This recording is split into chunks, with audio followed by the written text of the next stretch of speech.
In this video, I'm going to walk you through how to get the alphas, whether they're positive or negative, through a CAPM regression or a FAMA French regression. If you go out to our Sakai website and click on projects, you'll see there's a spreadsheet out there called the FAMA French factors.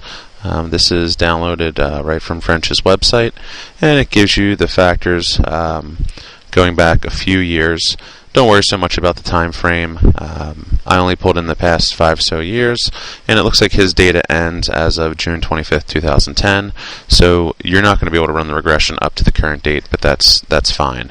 So we have the return on the market minus the risk-free rate, the premium for small cap stocks, and the premium for high book-to-market stocks, and then the risk-free rate. So what we need to do is pull in the weekly returns for your stocks. So if you did Project 1A properly, your dates are going to match up here. This is Monday through Friday returns.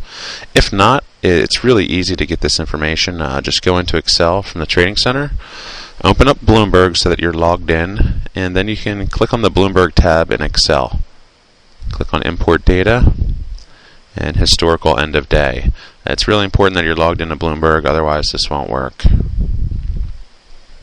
So let's say I want to get returns for a few stocks. So maybe I'm looking at JP Morgan, Citigroup, and Bank of America. All right, you can add all your stocks here on the right. Hit the next button. And what do we want to find? Well, we're looking for returns. In Bloomberg, just do a query for price change. And hit search. I'll make these columns wide. You're going to want to use price change 1 day %. This might seem a little confusing because we want weekly returns, but you'll see in a second why you just want to get the 1 day percentage change calculated. So go ahead and add that, price change 1 day %. And go to next button.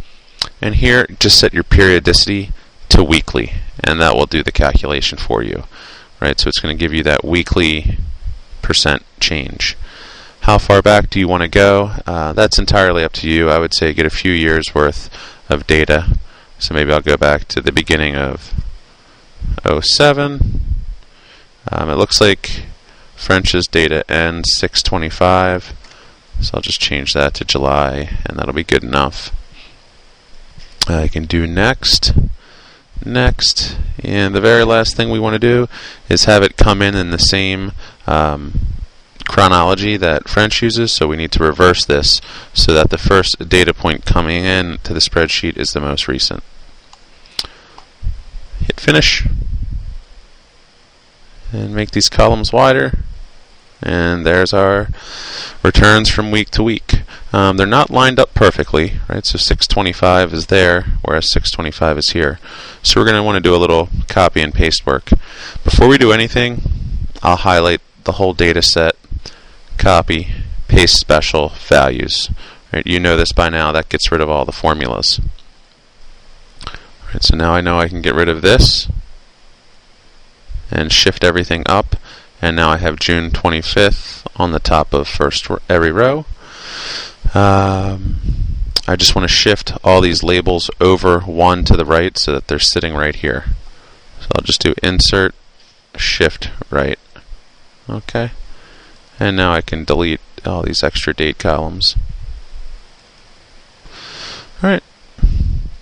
So to do our regressions for CAPM, we're going to want to get the returns for your company against the returns on the market. The returns on the market right here are the excess returns, market minus risk-free. So we need to actually get JP Morgan's return minus risk-free. And we'll do that for Citi. And we'll do it for Bank of America. Alright, so it's just going to equal the returns for JP Morgan minus risk-free rate. Alright, equals the returns for Citi minus risk-free rate. Equals returns for Bank of America minus the risk-free rate. Alright, so now I'm all set. I can go ahead and do my regression. I just want to make sure I'm using the same amount of data. This is the point I was making earlier. I gave you lots of information here for FAMA French, so you can go back as far as you want. I just pulled in about 3 years of data. That's fine. So I'm going to delete the rest of this down here, so it's not confusing to me. Alright, so I'm just going to run regressions going back to the beginning of 07. Alright. For JP Morgan, let's get the CAPM alpha. So I'll just do a regression using data analysis. Alright, so my Y variable, in this case, JP Morgan, highlight all those returns. My X variable is going to be the returns on the market.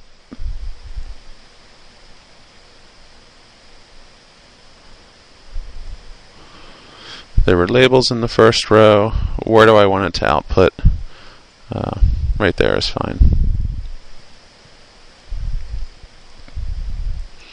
Okay, so you can see using CAPM, JP Morgan had positive alpha, which is the intercept. Right, so it beat the model. It beat the CAPM model. Let's run it through FAMA French. Data analysis, regression. My Y variable is still JP Morgan, but now for X, instead of having one factor, we're going to use all three.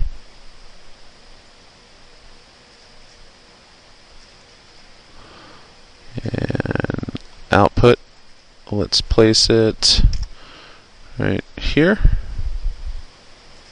Okay. And it looks like for FAMA French the intercept is even greater, so even more positive alpha. So that's it. I can go ahead and repeat this process for the rest of my stocks, but that's how you can get the alphas through the regressions, either for CAPM or for FAMA French.